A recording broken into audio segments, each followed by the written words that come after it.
Boa tarde, meus irmãos, da Igreja Presbiteriana Nova Betânia de Mossoró, Rio Grande do Norte, e as nossas congregações aqui em Mossoró, também na cidade de Almir Afonso, Antônio Martins, Patu, no Rio Grande do Norte, e Catolé do Rocha, na Paraíba. Vamos trazer o estudo da Palavra de Deus na Escola Dominical, e hoje vamos estudar o Santuário de Deus, em 1 Coríntios capítulo 3, versos de 10 a 17. Eu quero ler a Bíblia Sagrada, mas antes de ler eu quero orar com você. Deus e Pai, que a Tua Palavra, Senhor, alcance guarida nos corações, que vidas sejam mudadas e transformadas pelo Teu poder. Nos ensina, nos instrui, Senhor, para aprendermos a viver a prática da Tua Palavra nas nossas vidas.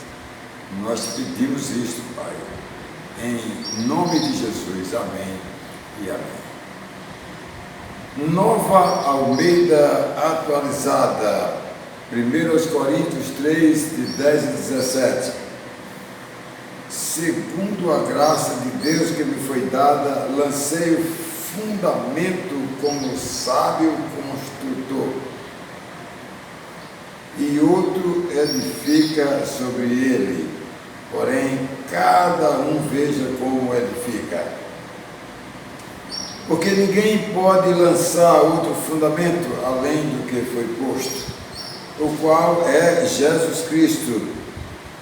E se o que alguém edifica sobre o fundamento é ouro, prata, pedras preciosas, madeira, feno ou palha, a obra de cada um se tornará manifesta, pois o dia a demonstrará, porque será revelada pelo fogo, e o fogo provará qual é a obra de cada um. Se aquilo que alguém edificou sobre o fundamento permanecer, esse receberá recompensa.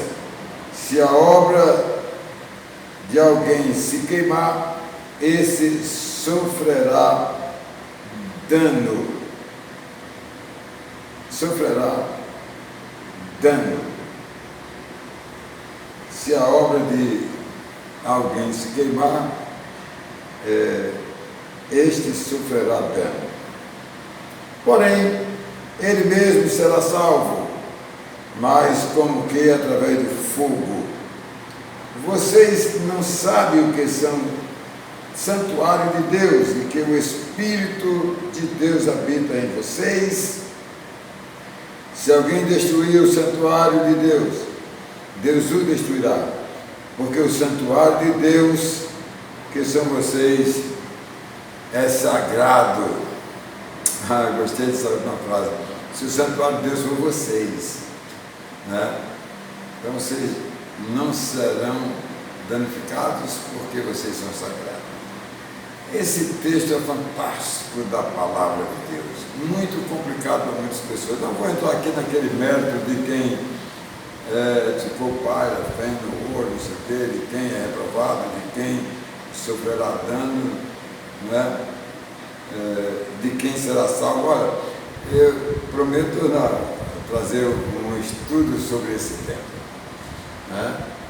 Porque ele é fundamental, muito bom, para mim colocar nessa reflexão de hoje.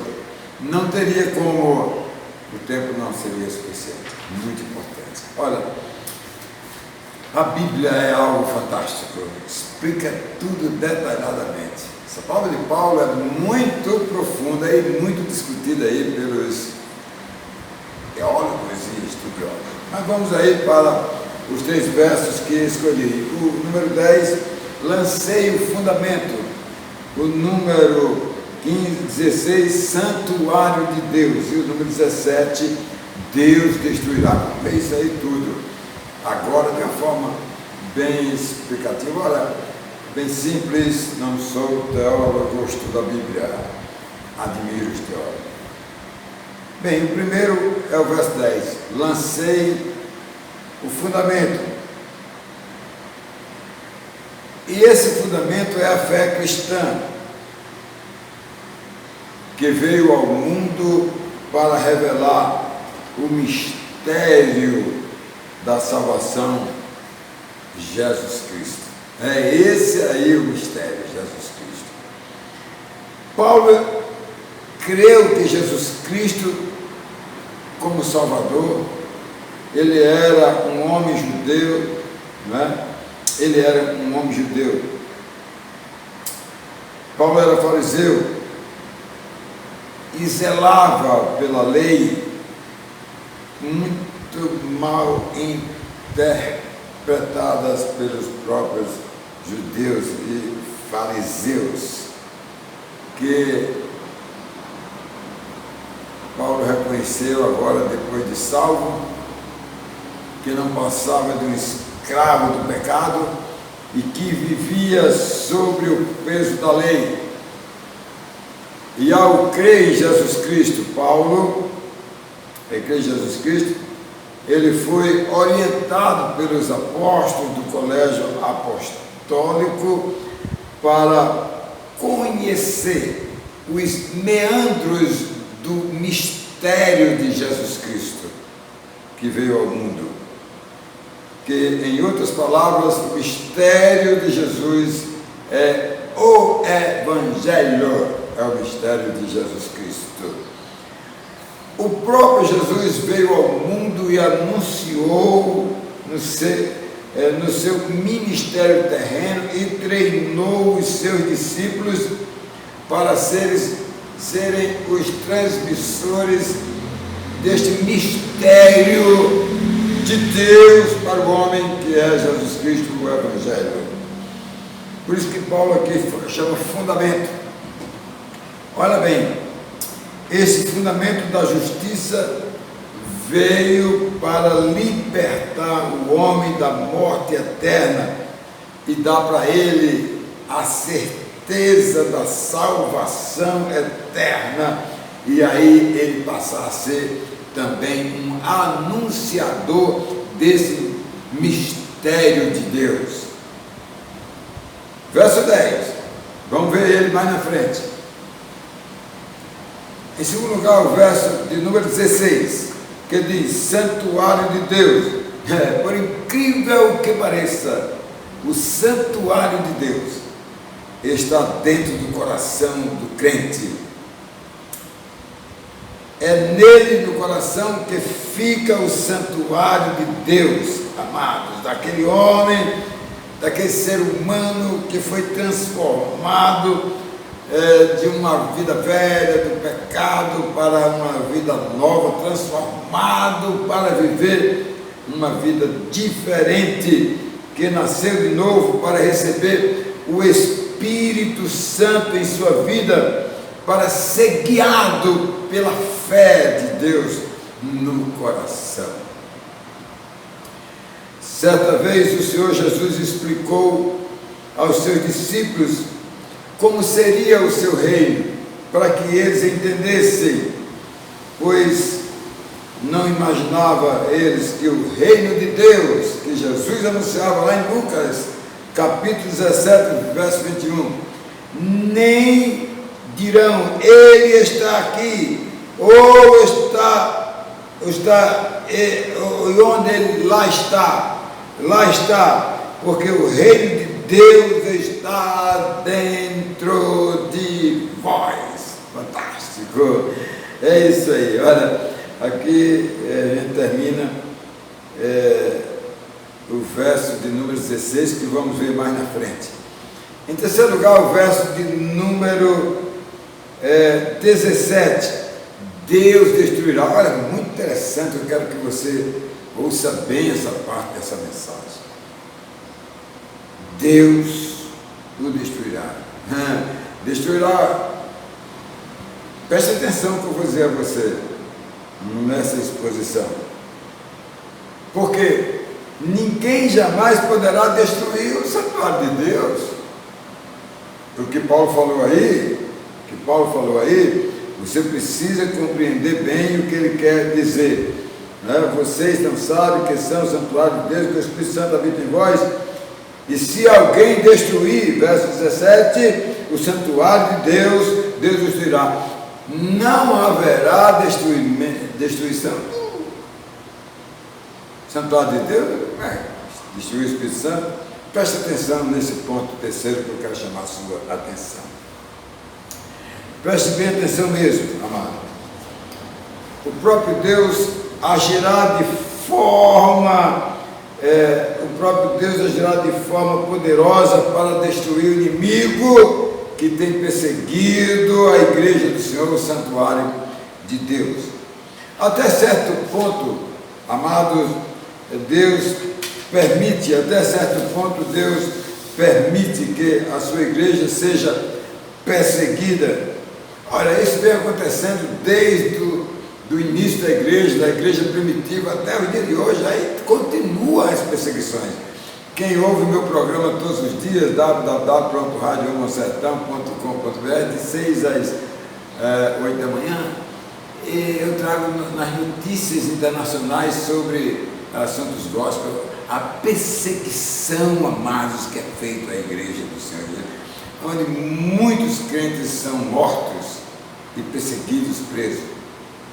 Olha, meus queridos, o crente é salvo e não haverá dano em relação à salvação de Deus, e Ele preservará para todo sempre. Então eu quero chamar a sua atenção para a mensagem de hoje.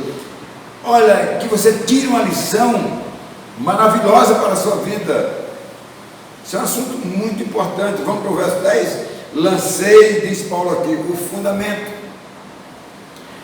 Muito bem, eu já falei que o fundamento é Jesus Cristo, o único fundamento decisivo da humanidade para os crentes viverem a verdadeira comunhão, e não pode haver nenhum tipo de alternativa, nenhum outro fundamento que não seja apenas Jesus Cristo, o único caminho, o único Senhor, o único Salvador. Não existe. Não existe nenhum tipo de aceitação pelos crentes de algo que seja mérito da fé cristã, meus queridos, ensinos, posições que não diga respeito aos fundamentos da igreja, que é Jesus Cristo, é Ele, não adianta outras coisas alternativas. O Senhor Jesus Cristo é o Evangelho, meus queridos, e o efeito é o fundamento único da igreja, meus queridos, não permitindo que outra atividade venha a ser a primeira coisa da igreja. Infelizmente hoje acontece muito isso, muitas coisas são colocadas no lugar da igreja, no lugar da fé cristã, no lugar de Jesus Cristo. Nós lamentamos muito, o que vem acontecendo com muitas igrejas que não dão lugar à plena atividade prioritária de Jesus Cristo, que não tem tido o Evangelho como prioridade.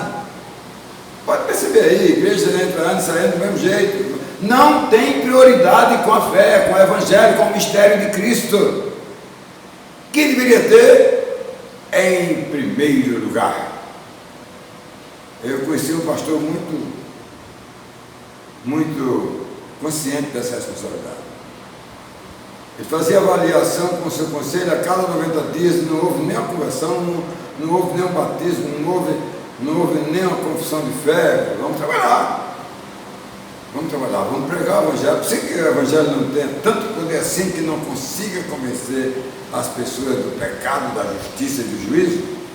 Olha, a atenção ao fundamento da igreja traz consigo todas as demais atividades, mas não existe desenvolvimento, amado, da primeira atividade, que é a evangelização, o mistério de Cristo, amados.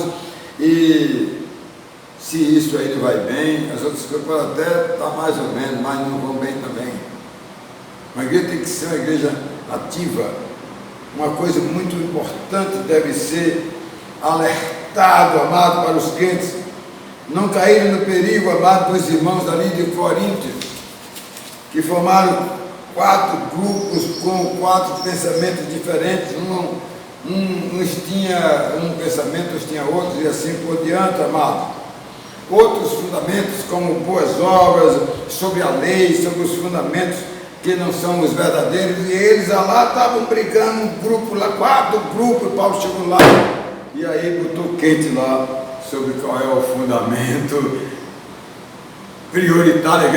Tratem do prioritário, do mistério, do Evangelho, depois faça o que você quiser, mas faça primeiro, o tempo todo, né, o Evangelho. O fundamento da igreja é a base sólida para sustentar o plano de Deus para a salvação do homem pecador. É esse fundamento, é esse Evangelho, é esse mistério. Quando a igreja está plantada de forma sólida, realizando esse fundamento prioritário, amados, ela tem como superar todas as atividades, né? Porque surge na comunidade, pois tudo que vem contra o prosseguimento e crescimento da igreja, amados, ela cuida de eliminar, para que todos possam ver a Deus.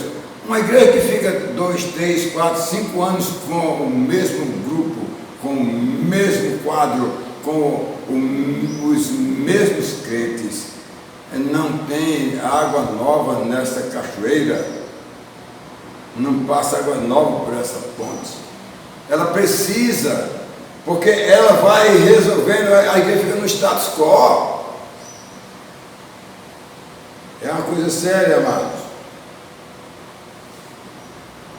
A edificação da igreja deve ser tomada com todo cuidado, meus irmãos. Quando Paulo fala em construtor aqui, ele quer deixar bem explicado para os irmãos que é a base importante para que venha o bom funcionamento e crescimento da igreja. Amado, ele até se refere a sábio construtor, não é? Interessante, é isso aí, que em outras palavras, um bom e cuidadoso construtor que tomou as medidas necessárias para que tudo estivesse de acordo, e no caso da igreja, tudo estivesse dentro do parâmetro da fé cristã, da verdadeira igreja. Em nossa experiência de plantação de igreja do projeto Rumo ao Sertão, podemos verificar igrejas plantadas que adotaram as providências para que tudo pudesse sair de acordo com o figurino, isto é, de acordo com o plano do primeiro fundamento da igreja, ser uma igreja evangelizadora, amados, para se plantar uma igreja, em primeiro lugar, é preciso entender que esta é a vontade de Deus, e todos os passos devem cuidadosamente serem tomados, irmãos, como providências para a plantação da igreja. Como, por exemplo, veja alguns passos importantes que precisa a igreja tomar. Por exemplo, oração sobre a vontade de Deus, o que Deus quer, estratégia de plano de trabalho que deve ser seguido, a escolha do missionário que der sua preparação, os meios, os recursos, o apoio, o trabalho, o avanço missionário e todas as demais providências para se plantar uma igreja. E eis a razão de termos 69 igrejas plantadas, 4 presbitérios, um sínodo em nossa região inóspita e carente. Em segundo lugar, Santuário de Deus, verso de número 16. Olha, amado, a história vem de longe e o desejo de Deus era poder estar com o seu povo e andar com ele. Esse é o desejo do Senhor Deus. E como Paulo aqui se refere as palavras do contexto de Levítico, capítulo 26, verso 12, olha bem, ele faz essa citação aqui, nesse texto, no verso 16, ele diz assim, 2 Coríntios 6, 16, ele diz assim, que lição há entre o santuário de Deus e ídolos, porque nós somos santuário do Deus vivo, como ele próprio disse, abre aspas, lá em Levítico, habitarei e andarei entre eles, serei o seu Deus e eles serão o meu povo. Não há dúvida desse desejo de Deus ser realizado na igreja do Senhor Jesus, do ajuntamento para adorar o seu nome, o seu povo, e tudo, amado, isto podia se ligar à igreja, lugar de adoração, corpo de Cristo, lugar de adoração do povo de Deus, o povo de Deus. O próprio Senhor Jesus foi um homem que foi ao templo várias vezes. Ele ia lá adorar a Deus. Olha, ele começou logo de pequeno, né? Primeiro a mãe levou ele para fazer, levou ele lá, né? Para ser levado ao templo ao primeiro dia de nascido. Depois ele, com 12 anos, foi lá no templo, passou o dia lá pregando para o povo lá.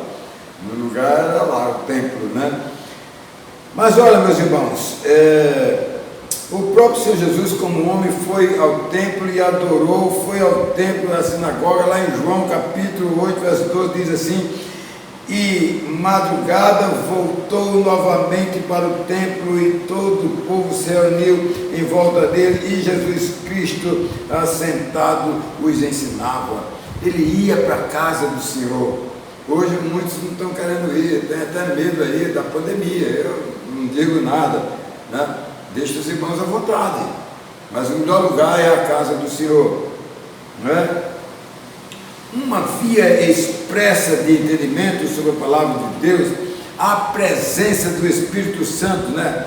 Templo do Espírito Santo na vida do crente depois do novo nascimento, e essa é uma ênfase do fundamento da igreja, amados em Jesus Cristo. E Paulo aos Efésios capítulo 2, verso 20 a 22 diz assim: edificado sobre o fundamento dos apóstolos e profetas, sendo ele mesmo, Cristo Jesus, a pedra angular, nele todo o edifício bem ajustado cresce para ser um santuário dedicado ao Senhor. Nele também vocês estão sendo edificados junto com os outros para serem morada de Deus, do Espírito Santo. Olha, essa é a presença manifesta do Espírito Santo de Deus, a presença de Deus na vida do crente, que no encontro da reunião do seu povo, do corpo de Cristo, configura ali a presença de Deus, não é? Porque o crente, a igreja, o corpo de Cristo, o crente, o templo do Espírito Santo é muito diferente, amados, do passado. Hoje nós esperamos a volta gloriosa do Senhor Jesus. Olha, o povo de Deus, chamado de corpo de Cristo, e a sua reunião no templo, onde todos os crentes se encontram para a unidade do corpo de Cristo, da reunião dos irmãos, para o oferecimento de serviço à igreja, da adoração ao nome de Deus. Essa é a finalidade de vir à igreja. De vir à igreja, é a finalidade de vir à igreja. Um grande privilégio para todos os crentes, os eleitos e ajuntamento da santidade da igreja de Deus, amado, juntos todos adorando ao nome do Senhor Jesus. O crente precisa atentar para a presença de Deus em sua igreja, né? Em sua igreja. O crente precisa disso aí, né? De forma coletiva, individual, para que os crentes entendam o privilégio que eles têm em uma agremiação santa, onde todos vivem intensamente a fé cristã, onde todos podem viver isso, né? Nunca vista em qualquer outro tipo de associação, uma instituição como a igreja, amados, o privilégio da presença do sócio maior do Senhor Jesus em nossas reuniões, amados, todos ao mesmo tempo, e em cada um ele está presente na nossa vida. Olha, eu quero concluir em terceiro e último lugar, o verso número 17: Deus destruirá. Muito difícil, amado, o entendimento deste assunto. Muitos teólogos e estudiosos dão interpretações diferentes.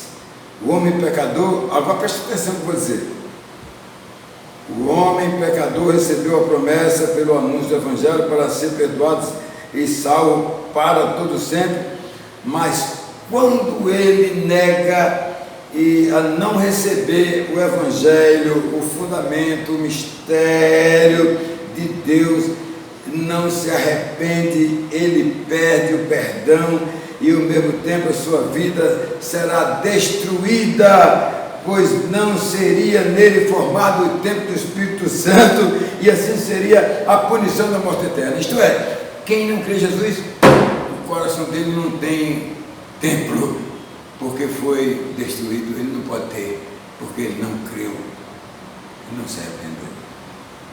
Muito interessante isso aí, irmão. Então, eu diria, meus queridos, que a oportunidade que o homem tem nesta vida não deve ser relaxada, não deve ser deixada passar a oportunidade.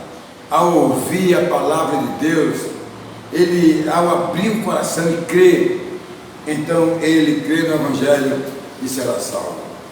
Meus queridos, o pecador condenado à morte eterna tem a maior chance na sua vida de ser redimido para não ser destruído pelo julgamento divino que o Senhor Jesus Cristo vai fazer no dia final.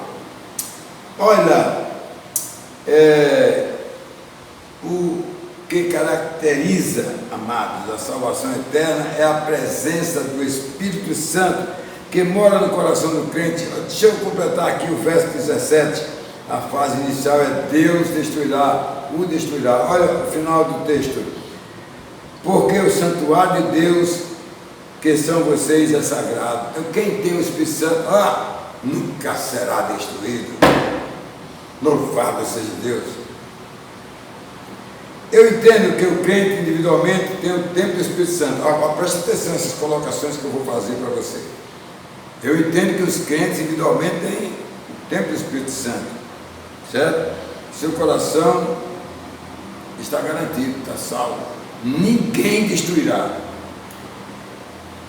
E também, amados, coletivamente temos a igreja, que é o corpo de Cristo.